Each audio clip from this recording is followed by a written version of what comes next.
جو منصف ہیں وہی انہی کو انصاف نہ ملے تو آپ کی اور میری انصاف کی فراہمی تو بہت دور کا خیال ہے. اس کے بعد شہادت آئی خود سزا دینے والے جج کی جن کا نام ارشد ملک ہے جو اب اللہ تعالیٰ کی پاس جا چکے ہیں. تو بجائے اس کے کہ اس پر کوئی کارروائی کی جاتی، ان کی جو الزامات تھے اس کی تحقیقات ہوتی،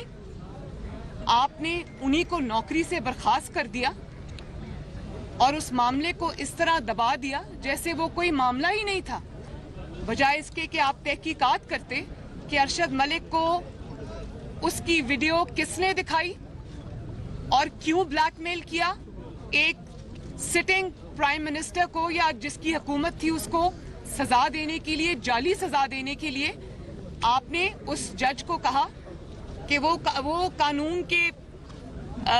جو چہرے پر داغ ہے، بدنما داغ ہے، تو وہ داغ آپ نے مٹانے کی کوشش نہیں کی بلکہ آپ نے اس داغ کو مزید گہرا کیا اور جج کو سزا دی، شہادت دینے والے کو سزا دی، لیکن جس کے بارے میں اس نے شہادت دی تھی اس کے بارے میں آپ نے کوئی ایکشن نہیں لیا. اور اب جو گلگت بلتستان کے چیف جج صاحب ہیں انہوں نے جو انکشافات کیے ہیں اس پہ اسلام آباد ہائی کورٹ نے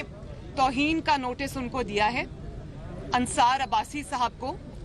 جنہوں نے یہ خبر جو ہے وہ اخبار میں چھاپی اور جس میڈیا ہاؤس نے چلائی، ان کو عدالت میں بلا لیا گیا اور ان کو صرف ایک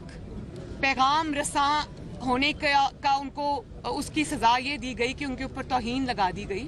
اور اس کا نوٹس جاری کر دیا گیا. حالانکہ آپ ان کو بھی بلاتے، ان سے سچ پوچھتے، سنتے، لیکن سب سے پہلا نوٹس اگر کسی کو جانا چاہیے تھا تو وہ تھے ایکس چیف جسٹس اور تب کے sitting chief justice Saqib Nisar صاحب.